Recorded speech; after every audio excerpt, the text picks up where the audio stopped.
السلام علیکم ورحمۃ اللہ وبرکاتہ۔ میری نئی نئی شادی کیا ہوئی، میں تو اپنی ماں کو جیسے بھول ہی گیا۔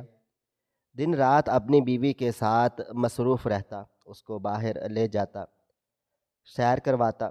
ایک دن کہیں جانا تھا، ماں نے کہا بیٹا میں کھانا کیسے بناؤں گی، مجھے تو چولہا بھی جلانا نہیں آتا۔ میں نے کہا کہ لنگر سے کھانا کھا لینا، پیچھے دربار ہے وہاں چلے جانا۔ جب واپس آیا تو یہ دیکھ کر حیران رہ گیا کہ میری ماں ہاتھ میں وہ قمیض تھامے زمین پر بیٹھی تھی جو اس نے میرے بچپن میں اپنے ہاتھ سے تیار کی تھی۔ جب میں نے اپنی ماں کے کندھے پہ ہاتھ رکھا تو جان نکل گئی، کیونکہ وہ تو میں اس دنیا کا سب سے بدقسمت بیٹا ہوں، اتنا بدقسمت کہ بتا بھی نہیں سکتا۔ میری کہانی پڑھ کے شاید آپ لوگوں کو یقین ہو جائے گا، کیونکہ جو میں نے کیا وہ کوئی غلطی سے بھی نہیں کرتا ہے۔ رات کا وقت تھا، میں اپنے گھر واپس آیا اور سیدھا آ کر اپنے کمرے میں سو گیا۔ صبح ہوئی تو اپنی ماں کو پکارنے لگا، کیونکہ ناشتہ بنانے کی ڈیوٹی میں نے اپنی ماں کی لگائی ہوئی تھی۔ ابھی تک انہوں نے ناشتہ نہیں بنایا تھا۔ اس بات پہ مجھے بہت غصہ آیا۔ جیسے ہی میں کچن میں گیا، کچن بالکل صاف پڑا تھا، وہاں تو کوئی تھا ہی نہیں۔ اپنی ماں کے کمرے میں گیا تو سامنے کا منظر دیکھ کر حیران و پریشان رہ گیا، اور پھر تھوڑی دیر کے بعد جب دروازے پر دستک ہوئی اور سارا محلہ میرے گھر میں داخل ہو گیا تو انہوں نے مجھے ایک ایسی بات بتائی کہ میں شرم سے پانی پانی ہو گیا، اور محلے والوں نے مجھے پکڑ کر پولیس کے حوالے کر دیا، کیونکہ ان کا کہنا تھا کہ میں نے ہی اپنی ماں کا۔ میرا نام امجد ہے۔ میرے والد بہت سخت آدمی تھے، لیکن میری والدہ نے ہمیشہ مجھے اتنی محبت سے پالا پوسا جیسے میں ان کا سب کچھ ہوں۔ جب میرے والد اس دنیا سے چلے گئے تو میں ہی گھر کا واحد کفیل بن گیا۔ گھر جو میرے والد نے بنایا تھا اب میری ذمہ داری تھی۔ میرے والد کی پینشن میرے ماں کے نام پہ آتی تھی، اور وہ ساری پینشن مجھے دے دیا کرتی تھی۔ میں ہمیشہ سے یہی سمجھتا تھا کہ میرے والد ابھی بھی گھر چلا رہے ہیں، کیونکہ ان کی پینشن سے ہی گھر کا چولہا جلتا تھا۔ باقی پیسے میرے اپنے ہوتے تھے، جنہیں میں اپنی مرضی سے خرچ کرتا تھا۔ کبھی بجلی کا بل بھر دیتا، کبھی اپنے لیے کچھ خرید لیتا۔ میری والدہ نے میری شادی میری پسند کی لڑکی سے کروائی، حالانکہ ہمارے خاندان میں کبھی بھی محبت کی شادی نہیں ہوئی تھی۔ میری بیوی کا نام ماریا تھا، اور وہ نہ صرف بہت زیادہ خوبصورت تھی بلکہ بہت زیادہ سمجھدار بھی۔ اس کی سمجھداری یہ تھی کہ اسے یہ پتہ تھا کہ مرد کو کیسے اپنے اشاروں پر نچایا جا سکتا ہے۔ شروع میں مجھے خود بھی پتہ نہیں چلا کہ وہ مجھے اپنے اشاروں پر نچا رہی تھی۔ شادی کے بعد ماریا نے کہا کہ وہ صبح کا ناشتہ نہیں بنا سکتی، تو میں نے ناشتہ بنانے کی ذمہ داری اپنی ماں پر ڈال دی۔ ہم دونوں اپنی مرضی سے کمرے سے باہر نکلتے اور ناشتہ پہلے سے تیار ہوتا۔ ہم اوون میں گرم کر کے کھا لیتے تھے۔ دوپہر کا کھانا ماریا کے ذمے تھا، لیکن اکثر وہ فون کر کے بتاتی کہ کچھ نہیں بنایا، اور اتنی محبت سے کہتی کہ میں باہر سے ہی کھانا لے آؤں۔ رات کا کھانا پھر سے میری ماں کے ذمے تھا، کیونکہ ہم دونوں شام کو باہر گھومنے نکل جاتے تھے۔ ایک دن میری ماں نے کہا کہ ہمیں گھر میں نوکرانی رکھنی چاہیے، کیونکہ کام بڑھ چکے ہیں۔ میں نے کہا کہ گھر میں صرف 3 لوگ ہیں، نوکرانی رکھنے کی کیا ضرورت ہے؟ لیکن میری ماں نے کہا کہ ہاں 3 لوگ ہیں، لیکن اب مجھ سے کام نہیں ہوتا اور تمہاری بیوی بھی کچھ نہیں کرتی۔ میں نے پہلی بار اپنی ماں سے بد زبانی کی اور کہا کہ اس کی ابھی شادی ہوئی ہے، آپ کیوں اس کے پیچھے پڑی ہیں؟ میری یہ بات سن کر میری ماں رونے لگ گئی، لیکن مجھے کوئی احساس نہیں ہوا۔ وہ لمحہ تھا جب میں نے اپنی ماں کی اہمیت اور اس کے ساتھ اپنا رویہ سمجھنے کی کوشش نہیں کی۔ میں خود کو ایسا سمجھ رہا تھا کہ بس میں ہی گھر کا کمانے والا ہوں اور باقی سب کچھ معمولی تھا، لیکن شاید یہ سچ نہیں تھا۔ اب جب یہ کہانی بیان کر رہا ہوں تو مجھے احساس ہو رہا ہے کہ میں نے کس طرح کی غلطیاں کی۔ اس وقت مجھے بالکل بھی سمجھ نہیں آئی تھی کہ کیا ہو رہا ہے۔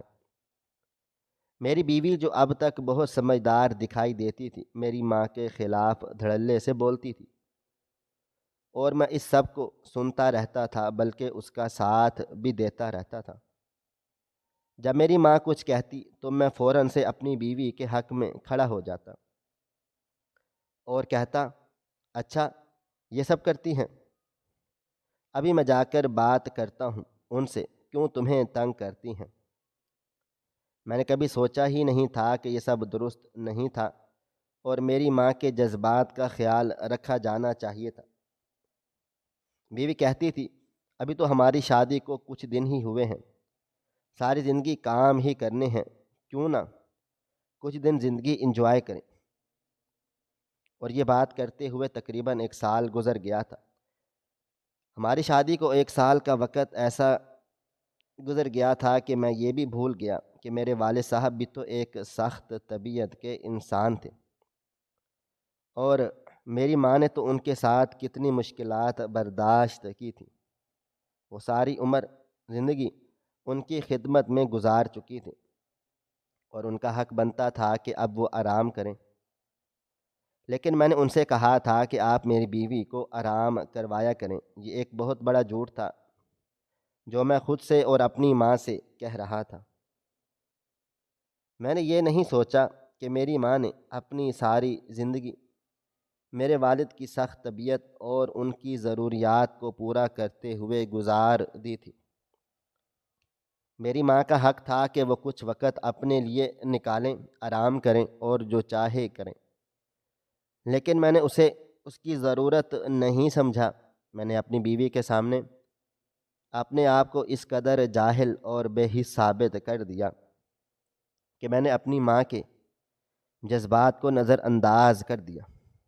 آفس میں بھی آج کل پارٹیاں ہوتی تھیں اور میں اپنی بیوی کو بڑے فخر سے اپنے ساتھ لے کر جاتا تھا۔ وہ بہت ہی زیادہ خوبصورت تھی اور اسے تیار ہونے کا طریقہ بھی خوب آتا تھا۔ جب وہ تیار ہو کر میرے ساتھ پارٹی میں آتی تو ہر نظر اس پر رک جاتی تھی۔ مجھے اس پر فخر محسوس ہوتا تھا کہ میری بیوی اتنی خوبصورت اور دلکش ہے۔ ایک دن میری ماں نے کہا، بیٹا یوں آفس کی پارٹیوں میں اپنی بیوی کو نہ لے کر جایا کر۔ میں نے ان سے کہا، امی اپنے ساتھ ہی تو لے کر جاتا ہوں، اکیلا تو نہیں بھیجتا۔ وہ ہمیشہ مجھے اچھی باتیں سمجھانے کی کوشش کرتی تھی، لیکن آج کل مجھے ان کی یہ اچھی باتیں بھی بہت زیادہ بری لگتی تھی۔ مجھے لگتا تھا کہ وہ پرانی سوچ کی ہیں اور اتنا خیال رکھنے کی ضرورت نہیں ہے۔ میری بیوی ماریا نے مجھے اپنی انگلی پر لپیٹ لیا تھا۔ وہ کبھی غصہ نہیں کرتی تھی اور ہمیشہ پیار سے بات کرتی تھی۔ وہ جانتی تھی کہ جو بات محبت اور پیار سے منوائی جا سکتی ہے وہ غصے سے نہیں منوائی جا سکتی۔ اس لیے جب کبھی میں اس پر تھوڑا بہت غصہ بھی کرتا تو وہ چپ ہو جاتی تھی۔ میں سوچتا تھا کتنی اچھی ہے جب مجھے جواب ہی نہیں دیتی، بس خاموش رہتی ہے۔ لیکن یہ اس کی چال تھی، وہ جانتی تھی کہ میں ہی اس کے سامنے شرمندہ ہوں گا اور بعد میں وہ جو بھی کہے گی وہ مجھے ماننا پڑے گا۔ ایک دن میں نے اسے کہا کہ وہ ہمیشہ میری باتوں پر چپ رہتی ہے اور کبھی جواب نہیں دیتی، تو وہ مسکرا کر کہتی ہے، مجھے جواب نہیں دینا، بس تمہیں سمجھانا ہے۔ اور پھر وہ کہا کرتی تھی کہ مجھے باہر لے کر جاؤ، مجھے شاپنگ کرواؤ، مجھے آئس کریم کھلاؤ، اور مجھے اس کی ہر بات ماننی پڑتی تھی، چاہے میں کتنا بھی تھکا ہوتا یا چاہے میرے پاس وقت نہ ہوتا۔ وہ جانتی تھی کہ اس کی ہر بات میں محبت اور چاہت کا رنگ ہوتا ہے اور میں کبھی بھی اس سے انکار نہیں کر سکتا تھا۔ میں یہ سوچتا تھا کہ اس کی محبت میں سچائی ہے اور اس کی باتوں میں کوئی چال بازی نہیں۔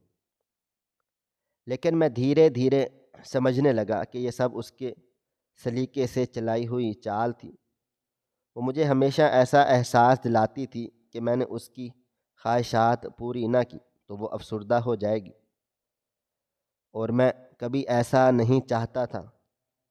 اس نے مجھے ایسا عادی بنا دیا تھا کہ میں اس کی ہر بات پر سر جھکا دیتا تھا، اور اس کے بعد میں خود بھی اس کے پیچھے پیچھے چلتا تھا جیسے وہ میرے لیے سب کچھ ہو۔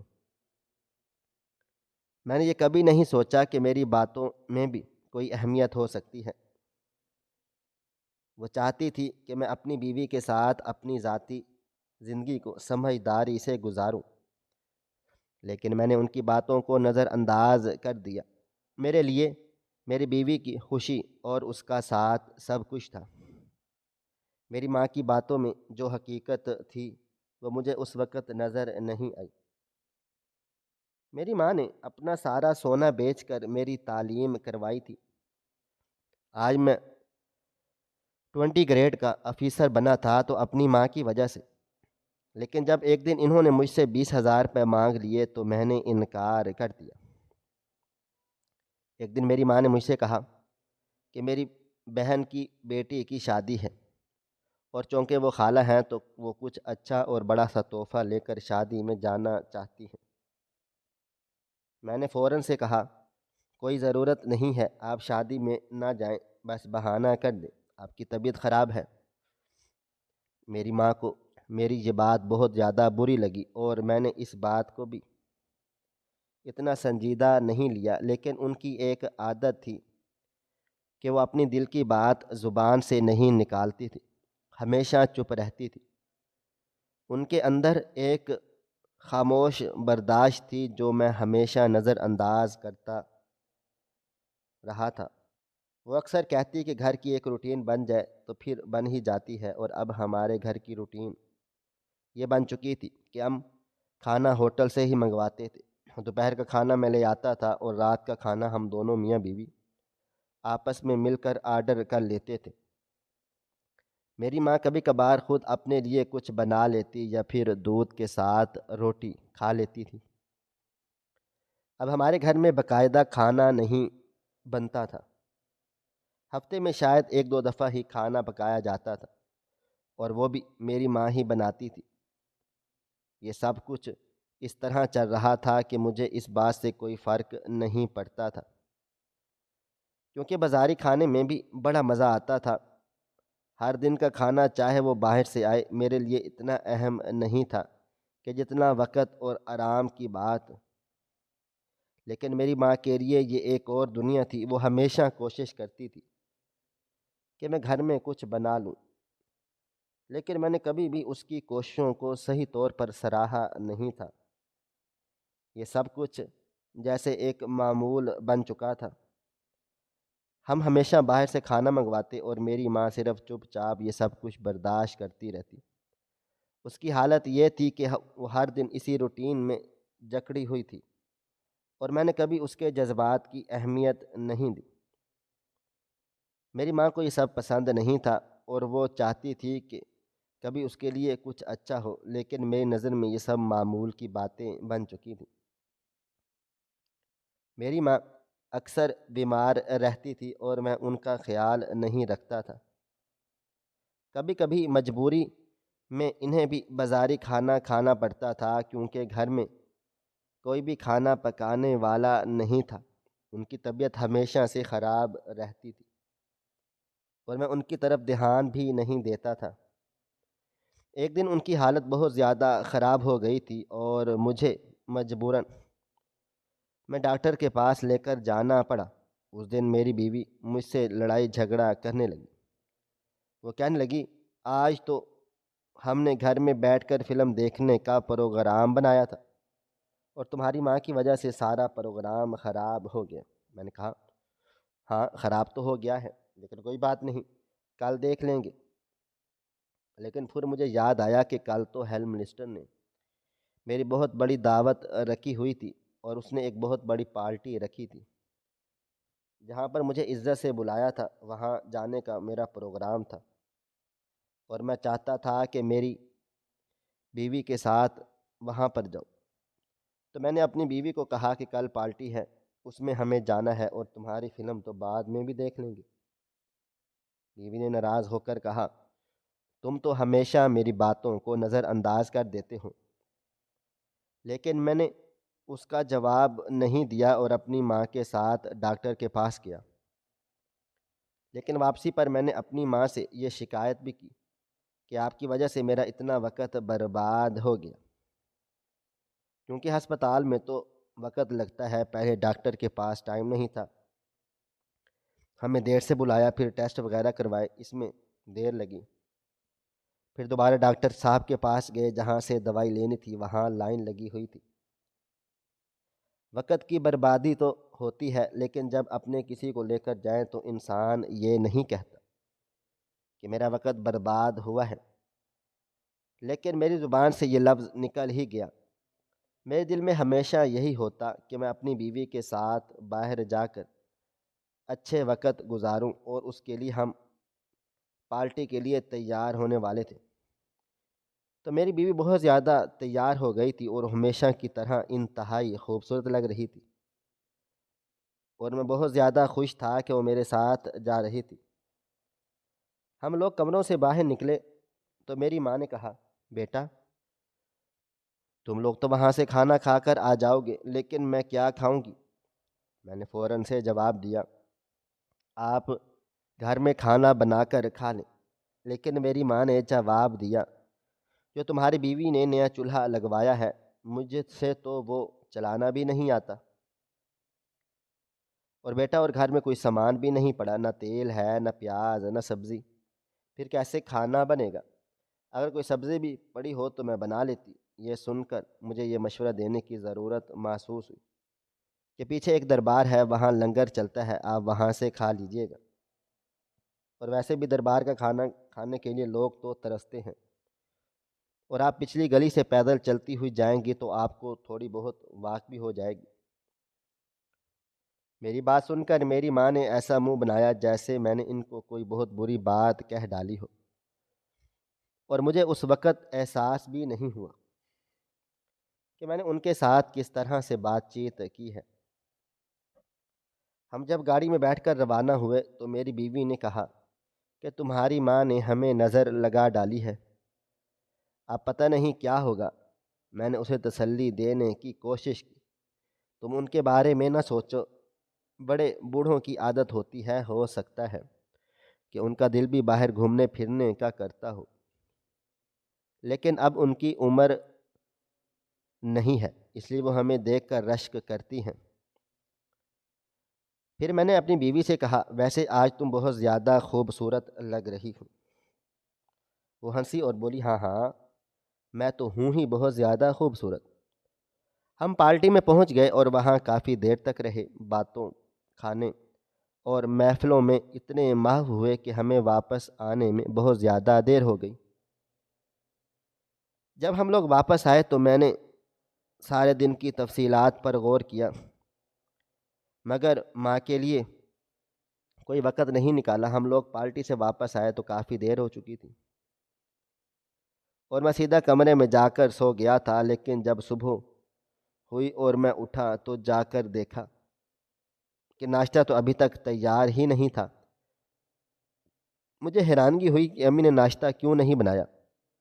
یہی ایک ناشتہ تھا جو ہمیشہ وہ گھر پہ بنتا تھا، کیونکہ ماں ہی ناشتہ تیار کرتی تھی اور یہ روز کا معمول تھا۔ میں نے فوراً کچن کی طرف قدم بڑھایا، لیکن وہاں کا منظر دیکھ کر میں شدر رہ گیا۔ میں فوراً سے ماں کے کمرے میں جا پہنچا، اور جب اندر جھانکا تو دل دہل گیا۔ میرے سامنے کا منظر ایسا تھا جسے دیکھ کر میری آنکھوں کے سامنے ساری دنیا رکی ہوئی تھی۔ میری ماں زمین پر بیٹھی تھی اور اس کے ہاتھ میں وہ قمیض تھی جو اس نے میرے لیے کئی سال پہلے اپنے ہاتھوں سے سی تھی۔ یہ قمیض میری بچپن کی سب سے قیمتی یادوں میں سے ایک تھی۔ یاد آیا کہ جب گھر کے حالات بہت زیادہ خراب تھے، عید کے دن قریب تھے، اور میں نے اپنی ماں سے نئے کپڑے مانگے تھے، تو اس کے پاس پیسے نہیں تھے، لیکن اس نے اپنے ہاتھوں سے ایک قمیض بنائی تھی۔ وہ قمیض میرے لیے ایک نشانی تھی کہ ایک ماں اپنی محبت کا اظہار کس طرح سے کرتی ہے، اور اب وہ قمیض میرے ماں کے ہاتھ میں تھی جسے وہ گلے سے لگا کر بیٹھی تھی۔ میں بے اختیار زمین پر گھٹنے کے بل گر گیا۔ میری ماں اس دنیا سے جا چکی تھی اور میں اس کا آخری وقت سمجھنے میں ناکام ہو چکا تھا۔ وہ قمیض میرے بچپن کی خوشبو میری ماں کی قربانیوں کا نشان تھی۔ اور پھر میری نظر اس کے قریب پڑے ہوئے ایک خط پر پڑی جس میں میری ماں نے اپنے دل کی باتیں لکھی تھی۔ میں نے روتے ہوئے وہ خط اٹھایا اور پڑھنا شروع کر دیا۔ خط میں لکھا تھا کہ میرے بیٹے، میں کب تیرے لیے اس گھر میں پڑے ہوئے کسی فرنیچر کے مترادف ہو گئی۔ مجھے پتہ ہی نہ چلا، تو نے میرے پاس بیٹھنا چھوڑ دیا، مجھ سے بات کرنا چھوڑ دیا، مجھے سلام کرنا چھوڑ دیا، یہاں تک کہ تو نے میرا احساس کرنا بھی چھوڑ دیا۔ نہ تجھے میری دوائیوں کی فکر تھی، نہ میری صحت کی، نہ میرے کھانے کی، نہ میرے پینے کی۔ پھر اس گھر میں رہ کر کیا کرتی؟ لیکن ہاں، میں حرام موت نہیں مرنا چاہتی تھی، مگر اچانک سے میری طبیعت بہت خراب ہو گئی ہے بیٹا، پتہ نہیں کیا ہو رہا ہے۔ ایسا لگتا ہے کہ آج میری زندگی کا آخری دن ہے، اس لیے میں یہ سب کچھ لکھ رہی ہوں۔ اگر بچ گئی تو پھر سے تو اپنے پرانے رویے پر آ جانا، مجھ سے کوئی بات بھی نہ کرنا، اور اگر میں اس دنیا میں نہ رہی تو اسے میرا آخری پیغام سمجھ کر پڑھ لینا۔ میں یہ سب پڑھ کے پھوٹ پھوٹ کے رونے لگا۔ میری آنکھوں سے اشک تھمنے کا نام ہی نہیں لے رہے تھے۔ میں جانتا تھا کہ میری ماں کتنی تکلیف میں تھی، اور میں نے کبھی بھی اس کی حالت سمجھنے کی کوشش ہی نہیں کی۔ وہ آخری لمحے تک میری پرواہ کرتی رہی، لیکن میں اپنے ہی دنیاؤں میں گمسم رہا تھا۔ میں نے کبھی اس کا خیال نہیں رکھا، کبھی اس کے درد کو نہیں محسوس کیا، اور اب جب وہ نہیں تھی تب مجھے اس کی اہمیت کا شعور ہوا تھا، اور اس کا پیغام اور اس کی قربانیوں کا وزن میری جان پر بھاری تھا۔ میری زندگی میں پہلی بار مجھے یہ احساس ہوا کہ میں نے اپنی ماں کو کس طرح سے نظر انداز کر دیا ہے، اس کے دکھوں کی قدر نہیں کی، اس کی قربانیوں کا شکریہ ادا نہیں کیا۔ اب وہ نہیں تھی اور میری زندگی میں اس کی کمی کا احساس گہرا ہو چکا تھا۔ اسی لمحے دروازے پر دستک ہوئی اور محلے کے کچھ لوگ اندر چلے آئے۔ ان کے چہروں پر غم تھا، اور ایک آدمی نے مجھ سے کہا، بیٹا، ہمیں افسوس ہے، تمہاری ماں کا انتقال ہو گیا ہے۔ ان کی باتیں جیسے میرے دل پر سنگ کی طرح گر رہی تھی۔ میں نے ان کا شکریہ ادا کیا، لیکن میرے اندر ایک عجیب سا خلا تھا، جیسے کچھ ناقابل تلافی کھو چکا ہوں۔ محلے والوں نے آ کر بتایا کہ پیچھے جو دربار ہے وہاں کچھ عجیب سا ہوا ہے۔ وہ لوگ کہہ رہے تھے کہ دربار کے لنگن میں سالن کی ایک کڑھائی میں چپکلی گر گئی تھی، اور جس نے بھی وہ سالن کھا لیا ہے وہ اس دنیا سے چلا گیا ہے۔ کچھ لوگوں کی طبیعت بہت زیادہ خراب ہو گئی تھی، جنہیں فوراً سے ہسپتال لے جایا گیا، اور خدا کا شکر ہے کہ ان کی جان بچ گئی۔ ہم نے پوچھا تھا کہ کیا تم نے لوگوں نے وہ سالن کھایا، تو وہ جواب دیتے ہوئے چپ ہو گئے۔ اس پر جب میں نے سوچا تو میری نظریں جیسے ہی میری اپنی حقیقت کو سامنے لا کر مجھ پر گرا دی۔ ظاہر ہے میری ماں بھوک کی حالت میں تھی، اور میں نے ہی اس کو لنگر سے کھانا لے جانے کا مشورہ دیا تھا۔ میں نے کہا تھا کہ وہاں کا کھانا بہت اچھا ہوتا ہے، اور دربار کا کھانا ایک طرح سے عبادت کی مانند بھی ہوتا ہے۔ مجھے یاد آیا تھا کہ میں نے اسے کہا تھا کہ پیچھے ایک دربار ہے، وہاں لنگر ملتا ہے، تم جاؤ اور وہاں کا کھانا بھی اچھی طرح سے ملتا ہے۔ اور وہ چلی گئی۔ وہ میری باتوں پر یقین کرتی تھی اور مجھے کبھی شکایت نہیں کی۔ اب وہ مجھے بتائے بغیر وہاں جا کر وہ کھانا کھا چکی تھی جو اس کی موت کا باعث بن گیا تھا۔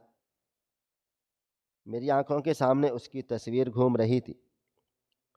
وہ میری ماں تھی، جس کی حالت میں نے کبھی اتنی غفلت سے دیکھا کہ میں پھوٹ پھوٹ کر رونے لگا، اور میرا دل اس کے درد سے چھلک رہا تھا۔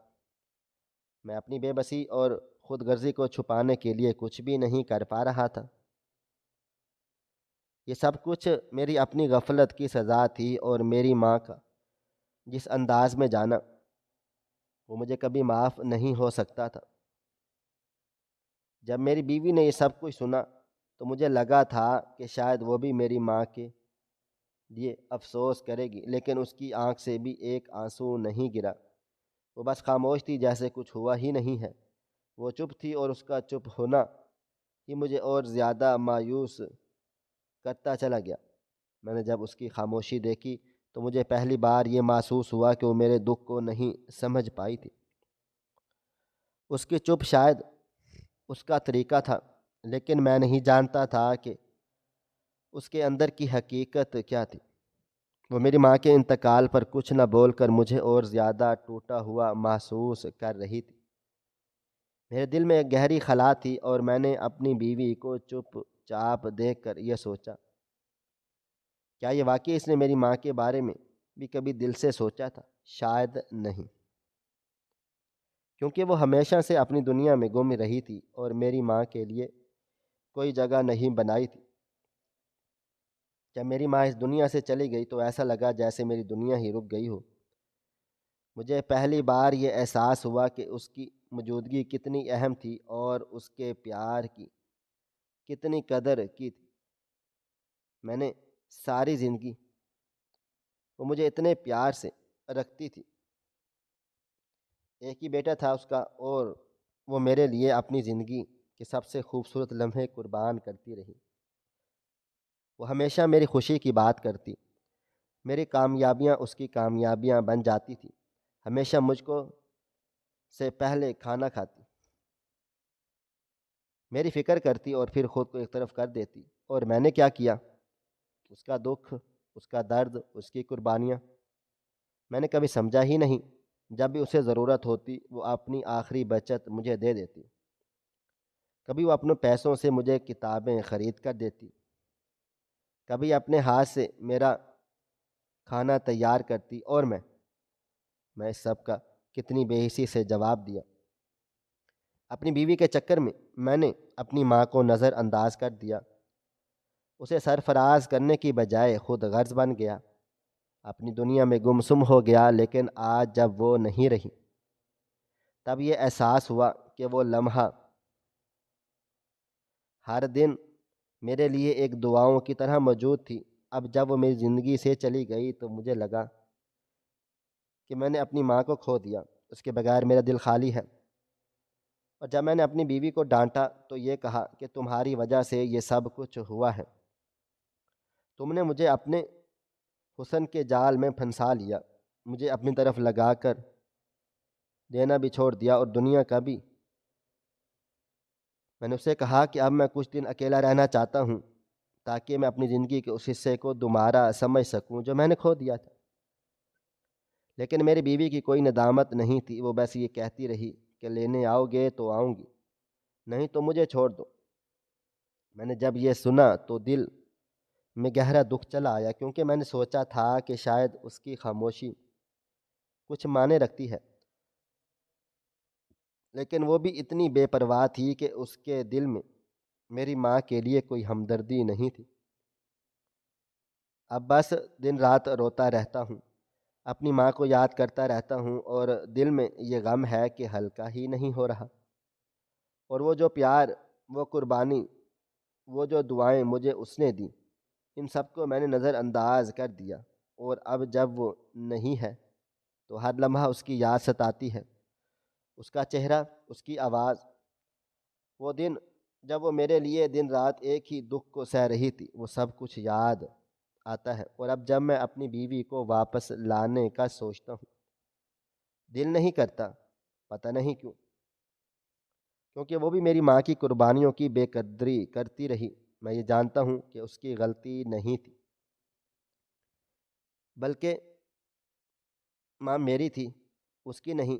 میں ہی وہ تھا جو جسے اپنی ماں کی قدر کا خیال رکھنا چاہیے تھا۔ لیکن اب میں اس پچھتاوے کا بوجھ میرے دل میں ہمیشہ رہے گا، اور میں کبھی بھی اپنے آپ کو معاف بھی نہیں کر پاؤں گا۔ اور روزانہ اس قبر پر جاتا ہوں جہاں میری ماں دفن ہے، اور وہاں بیٹھ کر اسے معافیاں مانگتا ہوں، اور وہ جو میرے لیے تمام تر ارمانوں کو دفن کر کے میری زندگی میں آ چکی تھی، اور میں نے اسے بس اپنے کاموں میں مصروف کر دیا، اس کے دل کی آواز نہ سنی۔ اب مجھے یہ لگتا ہے کہ میں نے اپنی زندگی کا سب سے بڑا نقصان کیا ہے۔ وہ جو قربانیاں، وہ جو محبت، وہ جو سمجھا کر مجھے آگے بڑھنے کے لیے کہا تھا، وہ سب بھلا دیا ہے۔ مرد تب غلطی نہیں کرتا جب وہ رن مرید بن جاتا ہے، مرد تب بھی غلطی نہیں کرتا جب وہ اپنی ماں کی بہت زیادہ بات سنتا ہے۔ مرد تب غلطی کرتا ہے جب ان دونوں میں توازن قائم کرنا بھول جاتا ہے، اور میرے سے یہی غلطی ہوئی۔ ماں باپ کا احترام کرنا اولاد کا سب سے پہلا فرض ہے۔ ان کی باتوں میں برکت ہے، ان کی دعاؤں میں سکون ہے۔ جو اولاد ان کی قدر کرتی ہے وہ کبھی محروم نہیں رہتی۔ گھر کی مشکل آسان ہو جاتی ہے ان کی مسکراہٹ سے۔ اللہ ماں باپ کا سایہ ہمیشہ سلامت رکھے۔ اپنے ماں باپ کی بات مانو، وہ کبھی غلط نہیں ہوتے، ان کی دعائیں ہی زندگی کا اصل سرمایہ ہیں۔ جو والدین کو دھوکہ دیتا ہے وہ خود زندگی سے ہار جاتا ہے۔ خوشیاں انہی کے قدموں میں ہیں، عزت انہی کے سائے میں ہے۔ والدین کی قدر کرو، یہی اصل کامیابی ہے۔ ماں باپ کے بغیر زندگی ادھوری ہے، ان کے بنا کچھ بھی نہیں۔ ان کی بات مانو، ان کی دعا لو، یہی سکون کا راستہ ہے۔ گھر کی مشکل آسان کرو تاکہ ان کا بوجھ ہلکا ہو۔ ان کو دھوکہ مت دو، وہ تمہارے سب سے بڑے خیر خواہ ہیں۔ جو ماں باپ کا خیال رکھتا ہے اللہ تعالیٰ اس سے راضی رہتا ہے۔ والدین کے قدموں تلے جنت ہے، اور یہ بات یاد رکھو کہ ان کے لیے ہر دکھ برداشت کرو، ہر بوجھ اٹھاؤ۔ جو ان سے محبت کرتا ہے وہ دنیا و آخرت میں کامیاب ہوتا ہے۔ ان کی خدمت ہی اصل عبادت ہے۔ دھوکہ مت دو، یہ دھوکہ اپنی زندگی کو دینا ہے۔ ماں باپ کی خدمت عبادت ہے، ان کی خوشی جنت کا دروازہ ہے، اور ان کی آنکھوں کے آنسو تمہاری بدقسمتی ہیں۔ جو اولاد ان کا دل توڑتی ہے وہ کبھی خوش نہیں رہتی۔ ان کے دکھ کم کرو، ان کا سہارا بنو، اللہ تمہیں بھی سکون دے گا۔ ان کی دعا کے صدقے، اے میرے رب ہمارے ماں باپ کی ہر خواہش پوری کر، ان کی زندگی کو راحتوں سے بھر ڈال، اور ان کے بڑھاپے میں ان کا سہارا بننے کی توفیق عطا فرما۔ یا اللہ ہمارے ماں باپ پر اپنی رحمتوں کی بارش فرما، ان کے چہروں پر ہمیشہ مسکراہٹ قائم رکھ، اور ان کے لیے دنیا و آخرت کی آسانیاں لکھ دے۔ اے اللہ ہمارے ماں باپ کو صحت، خوشی اور لمبی عمر عطا فرما، ان کی ہر دعا قبول کر، ان کے دل سے دکھ اور غم دور کر دے، اور ہمیں ہمیشہ ان کی خدمت کی توفیق عطا فرما۔ جن کے والدین اس دنیا سے رخصت ہو چکے ہیں، وہ ماں باپ جو ہم سے بچھڑ گئے، یا اللہ ان کی مغفرت فرما، ان کی قبروں کو ٹھنڈک عطا کر، اور ہمیں ان کے لیے صدقہ جاریہ بننے کی توفیق دے دے۔ اے رب کریم میرے والدین کو جنت الفردوس میں جگہ دے، ان کے دلوں کی تھکن اور دکھ مٹا دے، اور قیامت کے دن ہمیں ان کے ساتھ جمع فرما۔ آمین یا رب العالمین۔ ناظرین، آپ کو ہماری آج کی کہانی کیسی لگی؟ کمنٹ باکس میں اپنی رائے کا اظہار ضرور کریں۔ مزید اس طرح کی سبق آموز کہانیاں سننے کے لیے ہماری ویڈیوز کو لائک کریں، شیئر کریں، اور ہمارے چینل ایس ایف سٹوریز کو ضرور سبسکرائب کر لیں۔ ملتے ہیں کل ایک نئی اور دلچسپ کہانی کے ساتھ، تب تک اپنا ڈھیر سارا خیال رکھیے گا۔ اللہ حافظ۔